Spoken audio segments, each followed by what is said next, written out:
marka Soomaali Maxamed waxaan leeyahay nacala jaamacatul Arab ku yaal nacala jaamacatul Arab ku yaal Egypt ciyaalkeeni bi qalatay madaxweynaha Soomaaliya wuxuu ka hadlayaa ma jirto waxa leeyahay wuxuu ka hadlayaa hooyada waxa la qashay labadeedii ciyaal ahayd baa la qashay ninkan Egypt ka soo hadlaya Arabtu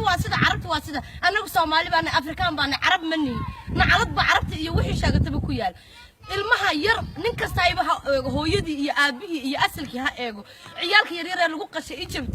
aad iyo aad baan uga xunahay madaxweynuhu haduu ka hadli waa cid kale oo ka hadlaysaa ma jirto marka maanta maduu Maxamed Siyaad bar noolaan lahaa uu ka hadli lahaa laakiin si aad baan uga xunahay aad baan u dhaleecaynayna waan cambaaraynayna Soomaaliya waa inay ka hadasho mid kale safaaradda ninka u fadhiya Egypt ninka jooga safaaradda ninka jooga waa nin calooshiisa u shaqaysta hadda waxaan maalin dhaweed ka arkay meediyaha gabadh walaalkeed meedkiisa loo diiday oo la yiri lacag bixi caada qaato weeye ninkaasi markaas waa inuu madaxweynaha Soomaaliya Xasan Sheekh Maxamuud waa inuu ka hadlaa wada sida loo galiyo Soomaalida tahriibta in hooyada gabadh iyo hooyadeed la qalqalad weeye ilmo yar oo 3 jir ah 3 bilood jir ah ay beerkiyo kaliya kala bixeen marka cid kasta maxaa u dambeynaysa Soomaali ma istaagayso saaxiib maxaa leedahay Soomaalida ka hadal ummadda Soomaaliyeed meel walba aad joogtiin waxaan leeyahay assalaamu calaykum waraxmatullaahi wabarakaatu salaanta kadib dadkan Arabo wada joogan kulli maxay u soo kicilaasan yihiin maxay u soo dhiigooda hooyooyinkooda Soomaali waa wax san loo laaynayo maxay u fadhiyaan maxay u hadli waayeen yaa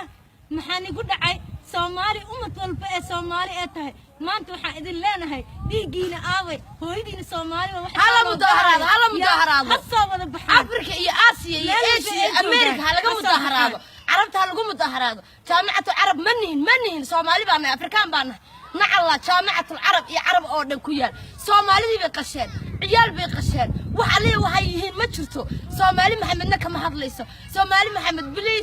bilis ka mudaharaada wiil yar oo Suuriyaan ayaa la qashay wiil yar oo Soomaali ah ayaa ku dhintay badda wiil yar ay Suuriyaan ka badda ku dhintay adduun weyn oo dhan ayaa laga kacay wayba Soomaalida looga kicilayahay ilmo yar oo Soomaaliya ayaa ku dhintay badda ka yar ay Suuriyaan ka la eka hadana cid ka hadashay ma jirto Soomaali Maxamed dhig isku yaala Ilaahay baan idinku dhaariyo wada kaca bilis meel kasta oo joogtiin waa inaad kacdaan adduun weynaha waa inaad tustaan Egypt waxay sameynayso Masar baa lagu qashay ciyaalkeeni hooyooyinkeeni nin kasta ay waa hooyadii oo kale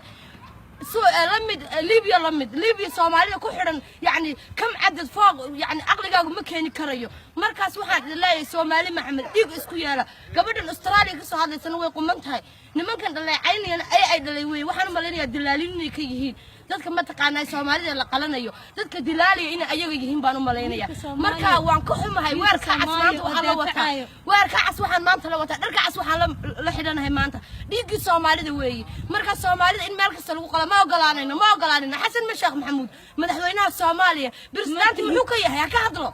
nacalad baa isagana ku taala ka hadlo wiilka Soomaali oo u hadlaayo oo dhahayo ummadda jaamacadda u jooga oo dhahayo anaa jooga jaamacadaaseedii asiga ka koowa waxa dilka hooyada Soomaalida oo u geystay dilaal buu ka yahay laakiin waan ka xunahay dhiigayagii oo dhulka lagu daadinayo aad baan uga xunahay waayo Soomaali baan u nahay ma ogolin Arabtu inay meel kasta ku qalato Soomaalida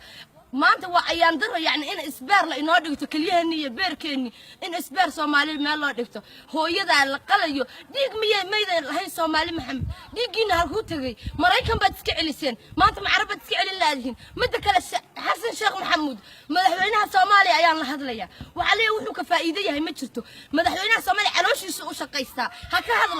hadlo ninkan ma taqaanaayay safaaradda fadhiya